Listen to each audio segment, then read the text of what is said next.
Lekker. Good evening, Mr. Mashego. Good evening, good evening, good evening. Good evening, Gideon. Are you well? Are you well? I'm okay, thanks. Yourself, Gideon. Beautiful. Congratulations on the new grandchild. Oh, yeah, thank you. Thank you. The miracle Yes. child. Yes, the miracle child. The miracle child. Yeah, we're very excited about it. We thank God for her. Yeah, fantastic, fantastic. Well, you needed someone that's going to look after you in your old age. So you trained them well. Congratulations. Fantastic. Good evening, Lindy Webb, Valencia Jackson, always on her post every Thursday evening without fail. Demby, good evening. Good evening, Mama Lauretta. Peke has also dialed in. So this evening, I am not your host, guys. This evening, we have the wonderful, the one and only, the magnificent, absolutely super awesome Heidi that's going to be the host for this evening. So I just thought I'll quickly dial in and just make sure that everybody is comfortable. Heidi, are you ready? I am ready. You I was born ready, right? Fantastic. So guys, without any further ado, I'm going to hand you over to the wonderful one and only. You're in very safe hands this evening. Heidi. Heidi, thank you very much. Take it away. Thank you very much for being our host this evening and for bringing us this incredible experience. Thank you. Thank you so much. Wonderful to be here. Very excited. Where is Mama Lauretta? Our one and only Mama Lauretta. Welcome. Are you there, Mommy? I do better like Gideon. Hello. Hi, Heidi. There you are. I finally find my microphone. Were you muted for a moment? Welcome, welcome, and thank you so much for sharing your story with us today. I would like to let us put you in context. Where are you from and where did you grow up? Okay, I was born in Limpopo, in a small town called Kiani. Mm-hmm. I'm a firstborn of 5. Yes. So automatically I'm a deputy parent. I was a deputy parent from a very early age. I am married now. I got married to Mashego. I have 2 lovely children, a boy and a girl. They're both married. But I love my grandkids more than them. Let's hope they didn't hear me. This is being recorded, remember. There's evidence. And then you did your schooling and all of that in Limpopo? Yes. I did my primary school in Limpopo, and I must mention, Heidi, that I was always in the top 5. I'll tell you, you'll hear as we move on why I'm mentioning this. I was always in the top 5. I did my primary school, went to high school, and I passed. I went to the University of the North to do a degree in optometrist. But guess what? I didn't get the degree there, but I got a husband. Right. It was a win for you either way. Yes. I was a dropout academically, but strengthened by getting a life partner. And you told me something so beautiful when we spoke yesterday. You said you were a dropout, but what did you say to yourself? Yes. I was a dropout, and I know that I want to talk a little bit about this because I know that being labeled as a dropout might automatically throw you off balance. You can see yourself as a person who has been defined by being a dropout. But the one thing that I like and thank God about is that I managed to pull myself out of that pit. And then as I grew up and continued with whatever it is that I was doing, I managed to find myself a way for myself to come back and settle the score. So as I'm talking to you now, I just celebrated my 60th year birthday. I'm a brand new senior citizen, but I want to redefine myself from being a dropout to being a graduate. I'm doing now my 3rd year in consumer science degree. That is so amazing. And I was so surprised when you told me that. Yeah. I would just like to go back a little bit and look at that moment of dropping out. What prevented you from finishing your degree back then? Yeah, like I said that I was a very bright girl from growing up. I was always the top 5 when I was doing my high school and my primary school. But then when you go to the university, I was one of those people. During our times, they used to group us. They'll say those who want to do science go this way, those who want to do teaching go this way. And then those who were like me, they would put us in one group and give us a big file. This file was written, "Where do I belong?" That is where the problem is. Because I went to the university to do a course in optometry, but that was not my passion. The reason why I chose that course is because my mother was a nurse and she was dealing with people who have problem with eyesight. And in that small village, there were a lot of people who had problems with their eyes. So I thought, no, maybe just to help my mom, let me just go and do this degree. And that is where the biggest blunder was, because it was not something that I was passionate about. It was not something that was in me, but I just saw my mom doing it and I thought I could do it. So to my surprise, when I got there, I failed dismally to such an extent that I became a dropout. Yes. So that is just testimony to how things can fall apart around us and for us if we are not following what we know we should be doing. And then how did you decide later on to do the degree that you are doing now? Yeah. So I think like 4 or 5 years back, because before then I did a lot of things. I did construction. I had filling stations. I had a pizza shop at some stage. I was selling whatever it is that I could even sell you, Heidi. But then I was still looking for something. All these things that I was doing, I was just doing because I saw people doing. So about 5 years ago, when I was reflecting on my life, I realized that, you know what? I'm talented in cooking and baking. And I've been cooking and baking for people for as long as I can remember.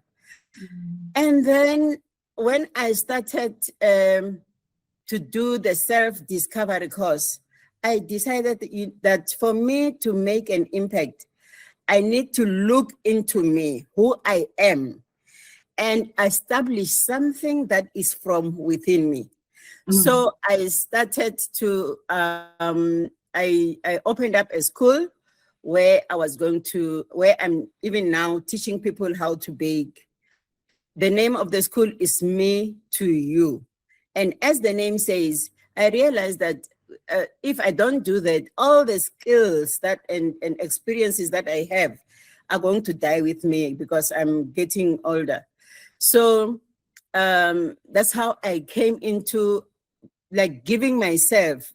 That was the main thing. I wanted to give myself out to the people so that they can tap into what I can do best. And so that I can know that even if I retire, I have passed the skill to someone who's going to use it to their benefit.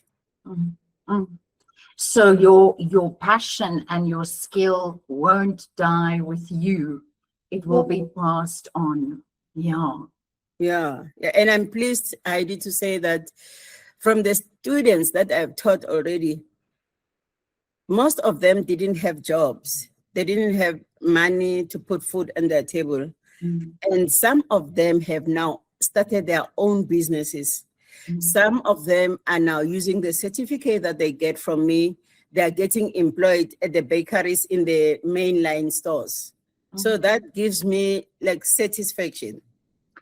And that just speaks to how much the passion that you have, that you were able to transfer to your beautiful students, how that not only empowered them to do the cooking and the baking, but also to put themselves out there, gave them the skills to go and knock on a door and say, here I am, this is what I can do. And that is the power of following your heart, following your passion. Yeah.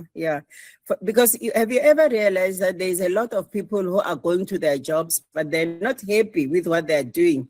They're always complaining with what they're doing, and they don't have that fulfillment. They don't even make the impact, because I believe that for one to make an impact, you must be driven by your passion. Once you are driven by your passion, everything that you do just falls into place, because you work in your purpose. You can get a lot of money and do a lot of things, but if you are not working on your purpose, if you are not driven by the passion, at some stage, you still feel empty. I told you that I just celebrated my 60th birthday, and I am the most fulfilled person. Yes. If there's somebody here thinking, how do I know? What is my passion? How do I discover that thing? What would you say? Yeah. You know what I discovered as I was trying to find out what I can do and what my passion is? There are some guidelines within you. Most of us, we want to find our purpose, but what I can say is you don't find your purpose anywhere. Your purpose is within you. So the two things that you can help you, or maybe sort of trace as to where you fit in, is to look into your hobbies. Look at the talents that you have. Those things are not just inside of you for nothing. Yes. They are a light to show you that what is it that you are made of. That is what helped me.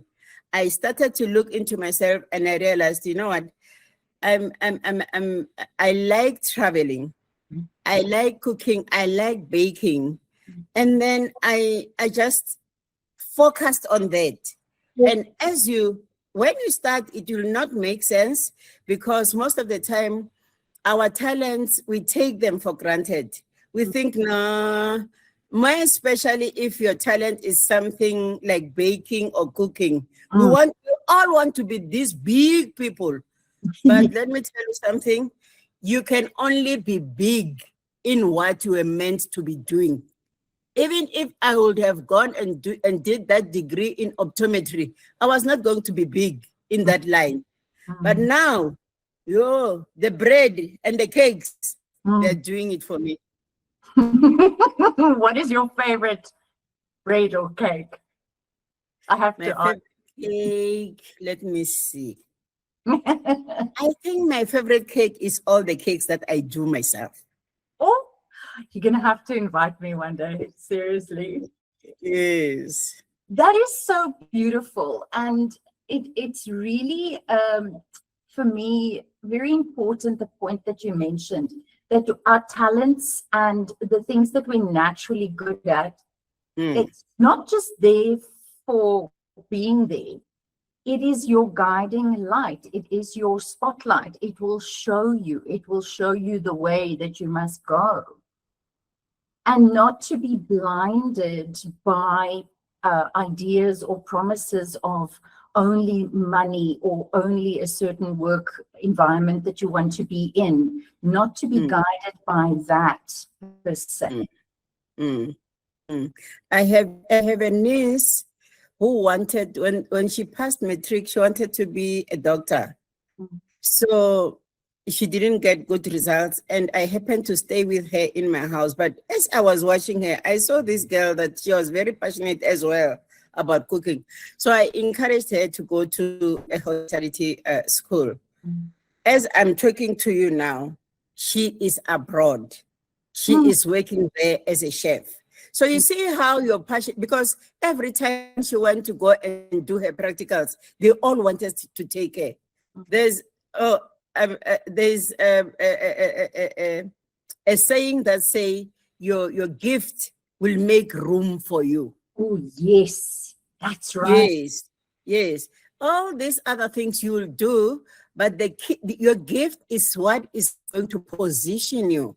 So that's why I'm talking about the talents and the hobbies that you like, that they are the ones that are going to sort of give you direction and a map as to where to go.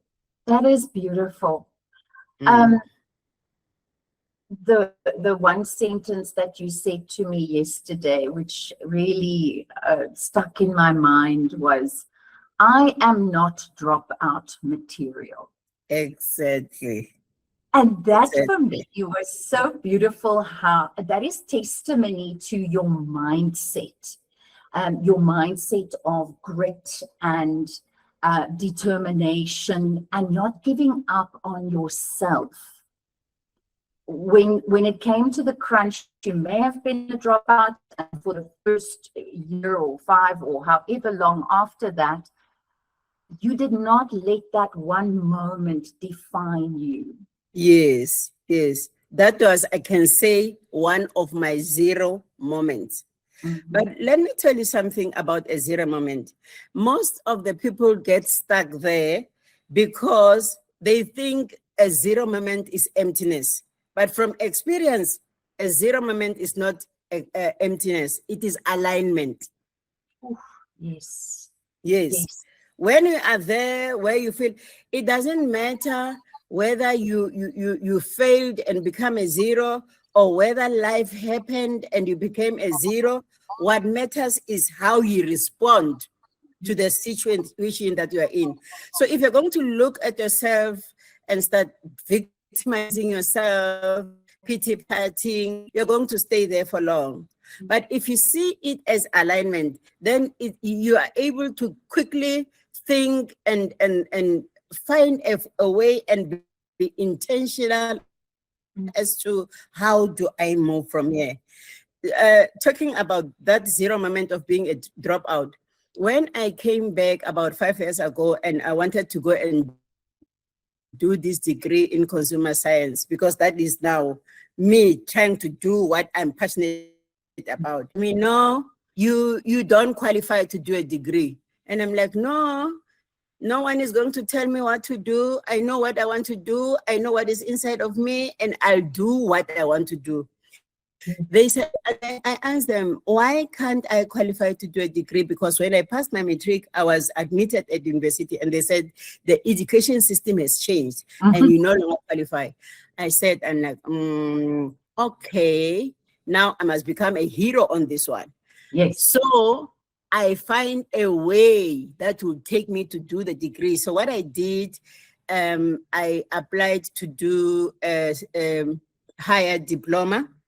Yes. A higher certificate in environmental science, which was then going to qualify me to do the degree. So if you happen to get stuck, there is always an exit somewhere. Yes. My exit was to do that higher diploma thing. That was good. That helped me to come now and get registered as a degree student. And I'm so honored and happy and grateful that I defined myself out of that dropout. I am not a dropout material. Actually, no one is a dropout material. It's all the mind. Yes. And what you're saying is so powerful, because it was a conscious decision for you. You are not going to tell me I cannot do this thing. No.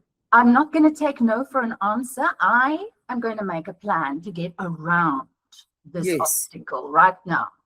Yes. And that is your Yes. can-do attitude. And I must allow me to mention the help of Gideon and PG. Gideon brought me to I Seek Help, and I got to know PG. And PG introduced me to a 21-day challenge. That 21 challenge, it changed my life. I'm floating where, Heidi, there's nothing that can stop me from doing anything. You know why? That 21-day challenge made me to get a grip of who I am within me, and to realize the things that I had hidden within me, which were hindering me to move on. So it helped me to deal with everything that was making me to think like it's okay to be a dropout. It's okay to allow people to misuse you. It's okay to allow people to do whatever it is that they want to do with your life. But hey, now I know that I am enough by myself, and I can do whatever it is that I need to do. And what you set your mind to doing. Yes, yes. But the other thing that I've realized is that most of us, we talk about moving from zero to hero. Most of us, when we look at the hero part, we want to be a hero of other people and not a hero of ourselves. Wow, yes.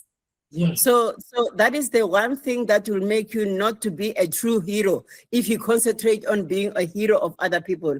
So dealing with whatever it is that is hidden within you, the pains, the shame, the everything within you, moving away from pain and working from a space of freedom from within. I love the peace within me. And I only managed to get that peace last year when I did my 21-day challenge. I managed to find my inner child, and now me and my inner child, we speak to each other and we encourage each other. So I don't care who's saying what outside of me. I always move forward because I am healed from within. You are your own hero first before you be Yes. the hero for somebody else. And I think that is an incredibly important thing. So many people think, no, I can't do anything for myself. I must be, it's conceited, or it's too much. I'd rather just be meek and mild and not excel too much for myself, because then people are going to think this, that, or the other. And you're saying exactly the opposite. Yes. Actually, if you try too hard to become a hero for other people, you'll get a burnout. Yes. Because after you have done everything for everyone, when you're sleeping alone, you still feel that there's something missing. So you'll keep on trying to climb, and you'll never reach there. But once you become a hero of yourself, then you become everybody's hero. And that takes courage as well, because you might fail a little bit or a lot at something again on your way to this fulfillment, or on the way to making it for yourself, or to being the hero for yourself.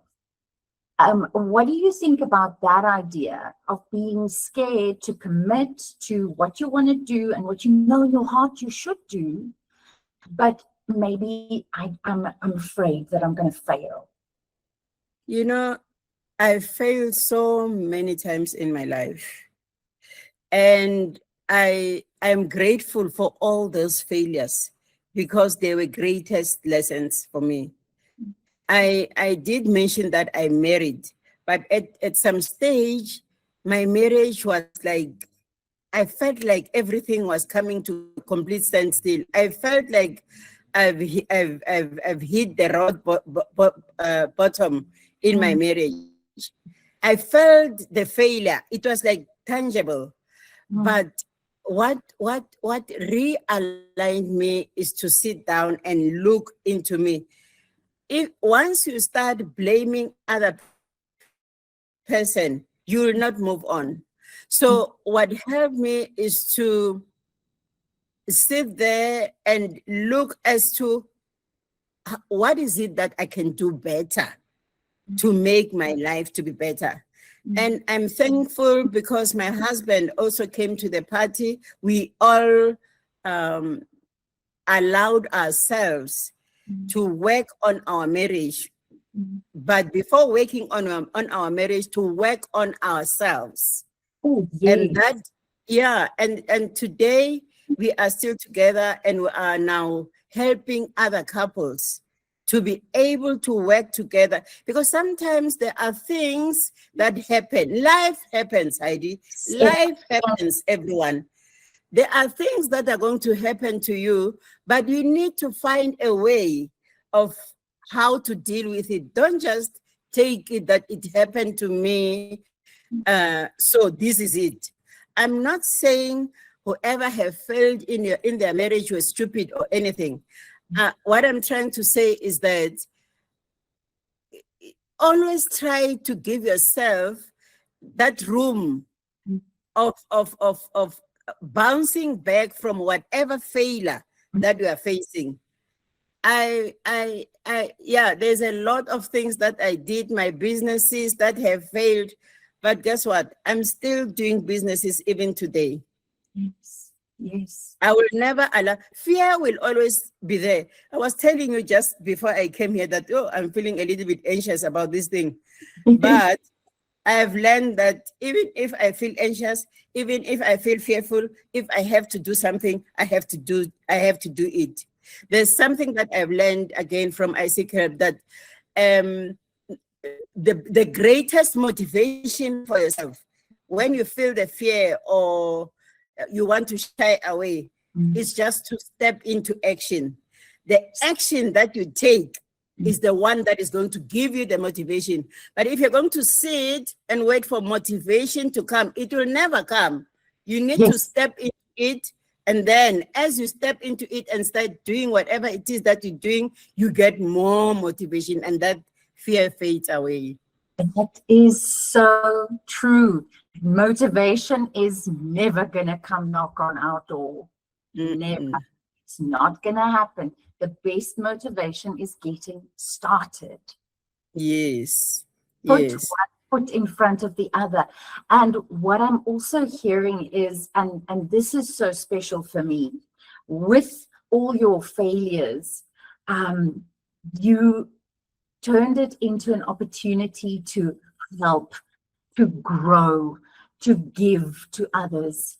Otherwise, if we don't do that, a failure really just stays a failure. Yes. If we use it, it becomes powerful. It becomes powerful, and that is where the hero part comes into.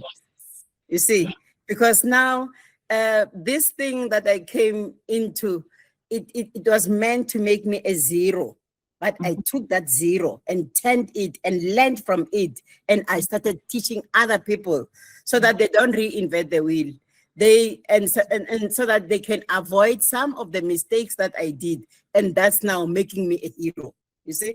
But if you sit with all your experience and your knowledge, you are curbing yourself from becoming a hero. And withholding the good that you can pass on to other people. And I love what you said, so people don't have to keep on reinventing the wheel. You know, there's somebody in whose footsteps you can follow, somebody whose guidance you can follow. And that makes all the difference. And I feel that's what we are here for tonight, every Thursday, to be together and to say to each other, you are not alone. You're not the only one. It rains on the unjust.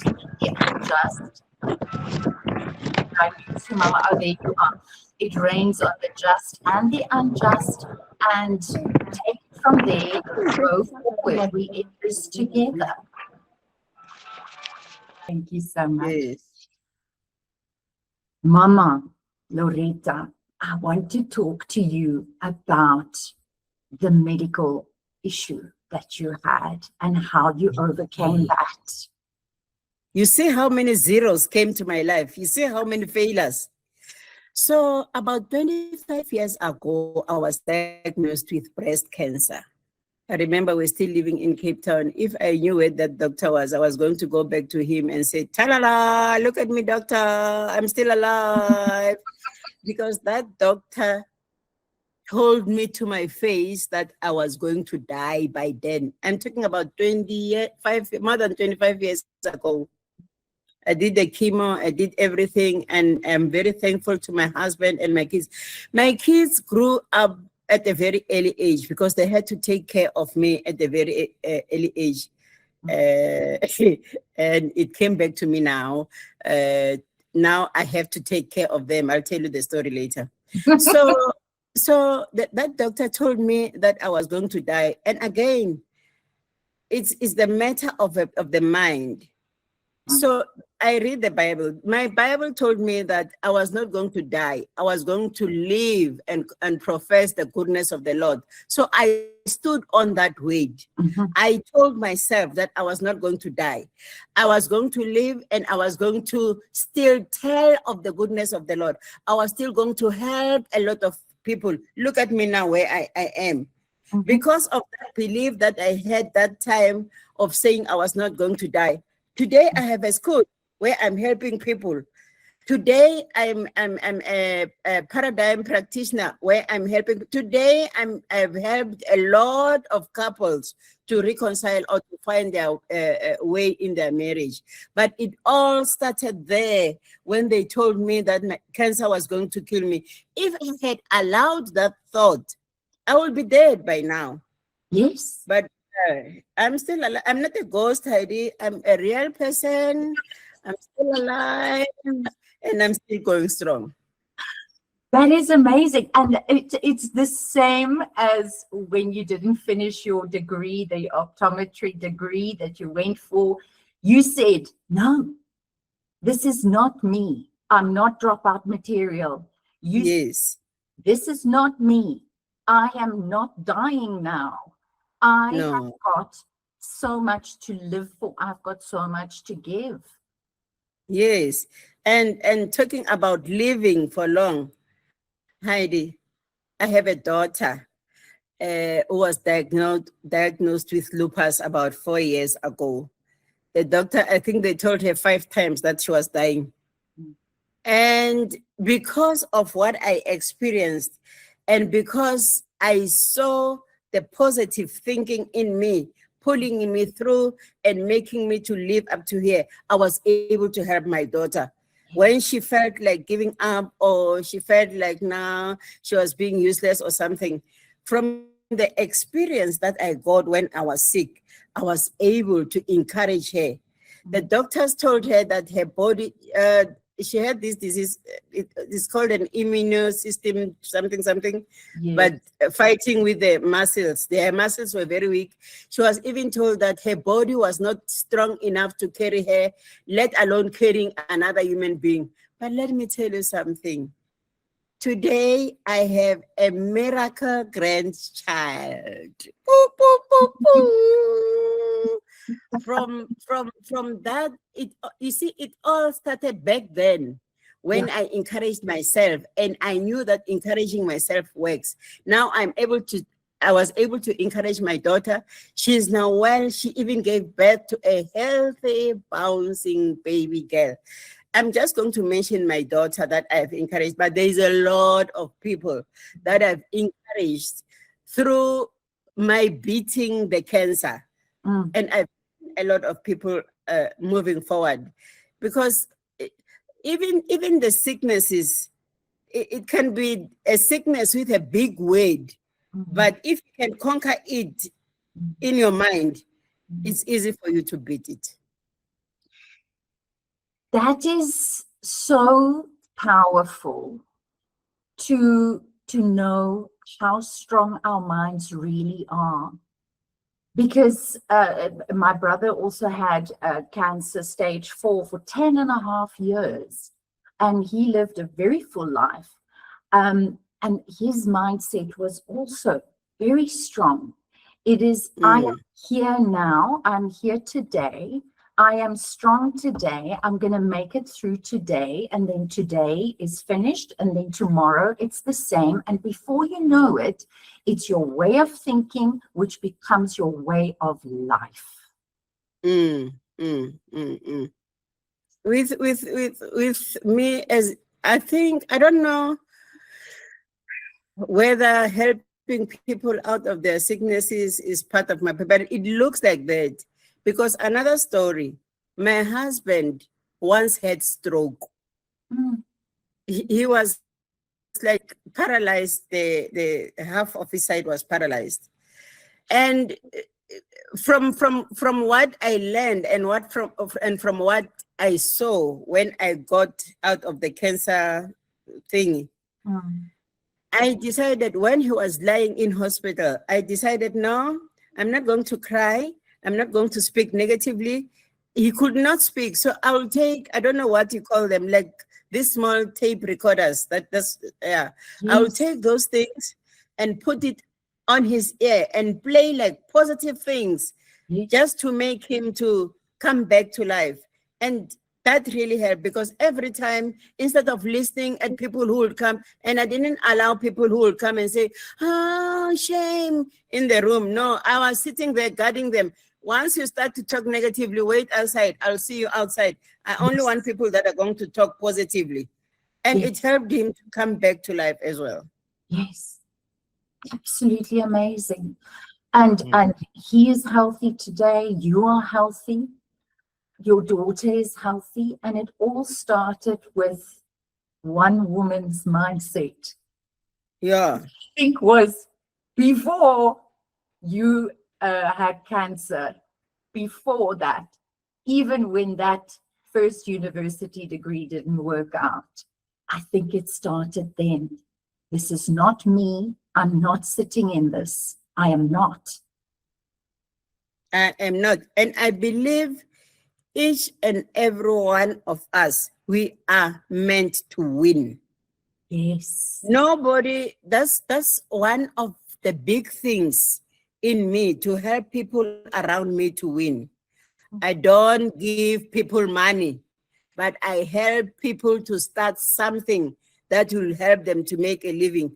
Let me tell you another story. So I'm told that when I was growing up, I had a doll, and I don't know, people like following me. I've got this thing, Jay, I don't know what it is, but I always had a lot of children coming to my house wanting to play with me. But Giani in Limpopo, a little village, not everybody can afford a toy, but I was fortunate enough to have a doll. So when my friends came to come and play with me, my mom says, I would dismantle the doll. I will take a hand and give to the other one, take a hand, give to the other one, take the body to the other one, a leg to the other one. But I'll always take the head and make the head. So the head was yours. Yeah, the head was mine. So even now, yes, I'll share whatever I can share, but the head is mine.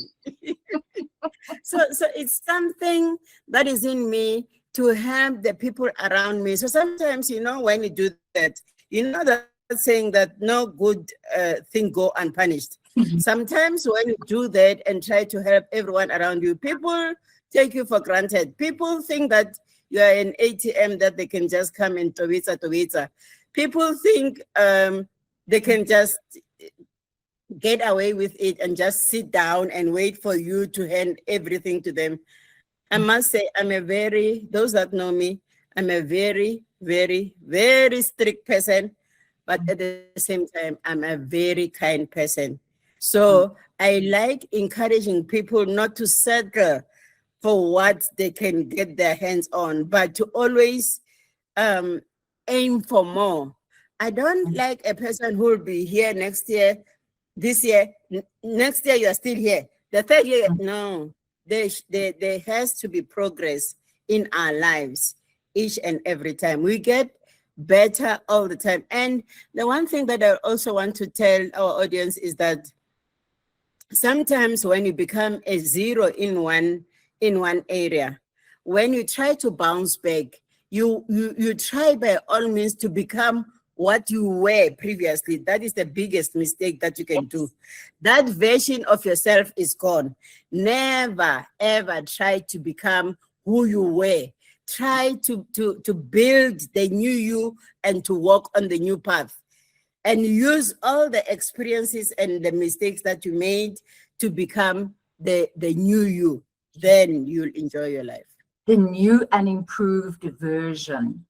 And that is a very important thing I think you're mentioning now, is not to revert back to an old format of yourself that worked. It so many times in my life, I also see something that worked so well before is simply not working anymore because I fell back onto it. And I was hoping for that again. No, we must move forward in order to get that fulfillment that you were talking about at the beginning. Because before life happened, before you became a zero in that area, there's a lot of things that happened, Heidi. And those lot of things have expanded my thinking. They've helped me to look at things in a different way, to look at life in a different way. So trying to go back and living there, it might not work. It's what is going to hold you back from being a hero of yourself. But once you allow yourself to explore, I'm a very curious person. I like exploring. I like risking to a certain extent. And it has always helped me. I don't like to be confined. I didn't tell you. So when I passed my matric, after being a dropout, I went to go and do teaching. I hated teaching with passion. But the reason why I went to go and do teaching is because in those days when we still have the homelands, when you want to go to college to go and do a teaching, you automatically got a bursary. So that is why I went there to go and do teaching. But I didn't stay for long there because that was not something that I wanted to do. But you know what? Talking about failures, all your failures, if you keep on moving forward, somewhere down the line, they'll come together and make something that you never imagined. I never imagined that I could have a school. So look at the experience that I had. Yes. By going to go and do teaching accidentally. Here I am now. It's now intertwined with my passion. I'm now teaching, which I didn't want to do. So but it's teaching your passion. And yes, it didn't work out for you in the first round, but little did you know, all these like decades later, actually, this is helping you so much because you understand how to present a course, how to put things together, how to relay information to people. Yes, and I think the biggest secret there is to keep on moving. Cry when you have to cry. Yes. Take a deep breath, sit down, relax, take a break, but keep on moving. Yes. Yes. Don't wallow. Don't sit there. Don't get stuck there in that moment. Whichever way it comes from whichever way the zero part comes from, the disappointment, the pain. I normally tell people that you have a purpose. And for you to fail in one area doesn't kill your purpose. So if you sit down and think that, no, because I failed, there's nothing that I can do anymore, you are in a way killing yourself. You are killing your purpose. Come out of the failure, come out of the zeroness, come out of the disappointment, and focus on your purpose. And if you keep on walking on your purpose, at the end of the day, you'll become a hero of yourself. That's it. That's it. And that's another thing that keeps repeating itself in my mind as we are talking, is once again, that decision. There comes a time when you have to say, right, now I'm putting one foot in front of the other. Yes. I've done my mourning, I've done my worry, I've done my crying. Good. Now, what's next? Yes. And be intentional, because sometimes I was telling some other people, I think 2 or 3 days ago, that sometimes we sit and wait for change. Guys, change, it will never go to anyone. Change is waiting for us to step into it. Mm-hmm. So every time, if you feel like things are not okay, if I feel like things are not going the way that I want them to go, yes, I cry a lot in my heart. I'm not a person who cries. Like, it's very rare for a person to see my tears, but I cry a lot in my heart if things don't go the way that I want them to do. But I'm quick to pick myself up and say, I still have a purpose to serve. There are still people that are looking up to me. I still need to be a hero of myself in order for me to become a hero of the next person. In our generations, back in those days, our parents didn't know much. But with us, we are learning a lot of things. We are being taught how to overcome struggles, how to communicate, how to do this and that. So there's no reason for us to fail now. We just need to be intentional about learning and putting into action every little thing that we are learning. There's no step that is not taking you anywhere. So even if it's a little step, take that little step. You have moved. And at the end of the day, all these little steps are going to help you to become a hero of yourself. And once you become a hero of yourself, you now start to make impact. Heidi, I've been trying to do a lot of things, and the impact that I have made from last year after doing the 21-day challenge up to now, it's bigger than all the impact that I made throughout my life. Why? Because I was then taught that I'm enough. I don't need anyone to what was that term? Validate me. Yeah. Yes, I'm more than enough. I can do whatever it is that I feel within me that I can do. I told you that I like traveling. I've been traveling abroad, but from last year until now, I went, I don't know how many overseas trips that I had within that 1 year period from last year when I finish doing my 21-day challenge. And I asked myself that, why am I now all of a sudden able to go there, come back and go there? It's all here. Now I know that when I want to do something, and once you position yourself in your new self, the universe opens up for you. Yes. That's what I've realized with myself. The universe responds Mm. to what you give, to what you are putting out there, stepping out of the boat. There will always be a positive response if you step out of the boat. I'm just thinking now, you really need to get hold of that doctor that told you that you were not going to make it 25 years ago. You need to take a picture where you are on a yacht or on a flight somewhere exotic. Yeah. I'm still here. I'm still here. I'm still kicking. And I'm still looking forward to doing great things in the sense of helping other people to realize.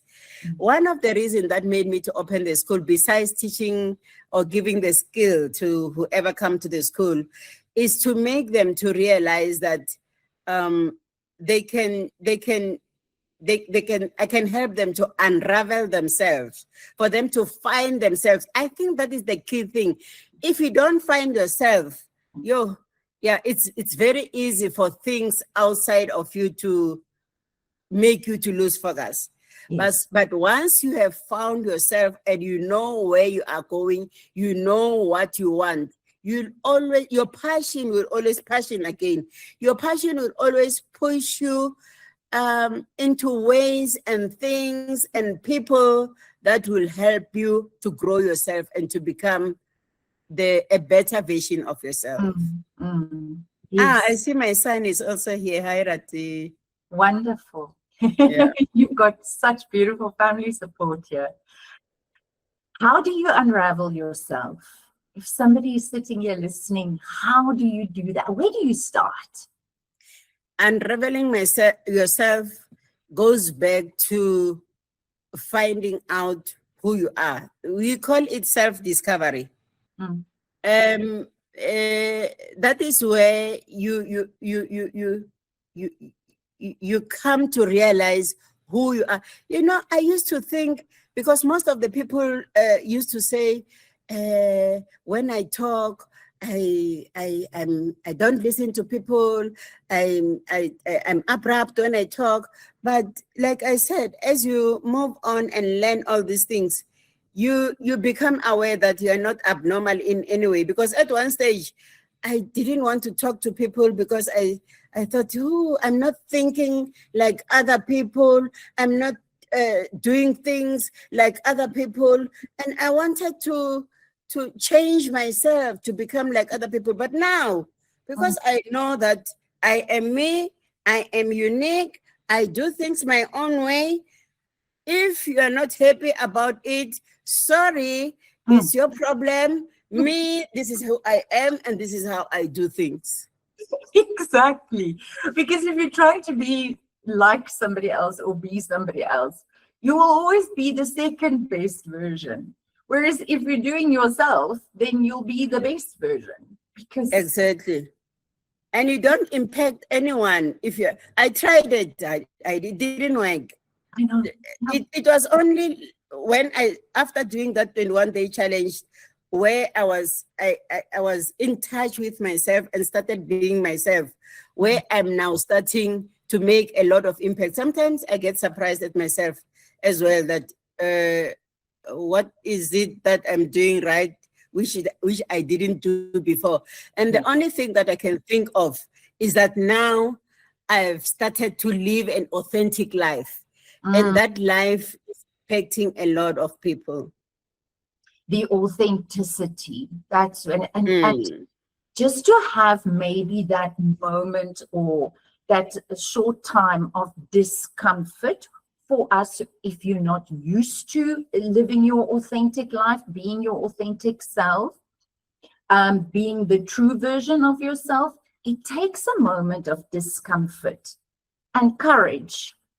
But it's just a moment, and it's very short compared to the discomfort and the misery, quite frankly, that you will have if you're going to try and live your life as somebody else.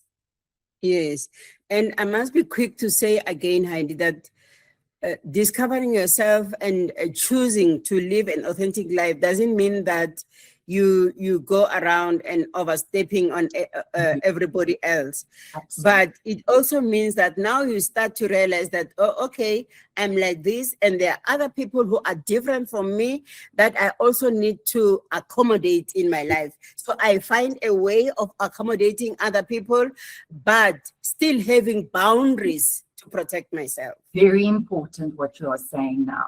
Very important.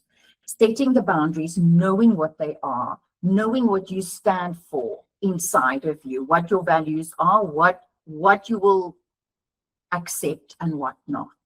Yes, yes. Please, if you can, what is next for you? What is still a dream, a hope, a goal, something that you still want to do? So the little girl in me still wants to see people finding themselves. Mhm. To see people not being overwhelmed or burdened by the circumstances around them, to see marriages that are going to be enjoyable, not just to sit in a marriage because you are married, you have children, but to enjoy, because I believe that when you get married to someone, it's somebody that you need in your life. But it's just that sometimes we don't know how to work together to bring the goodness of us, the goodness in the two of us. So we keep on fighting because we don't understand each other. We are not able to live in harmony. So the little girl in me is crying for bringing healing to the people, to an individual, firstly. Bringing healing by helping a person to understand that they are not a mistake. For the fact that they're still living, there is something in them that can help someone. But they'll never reach that stage if they don't help themselves.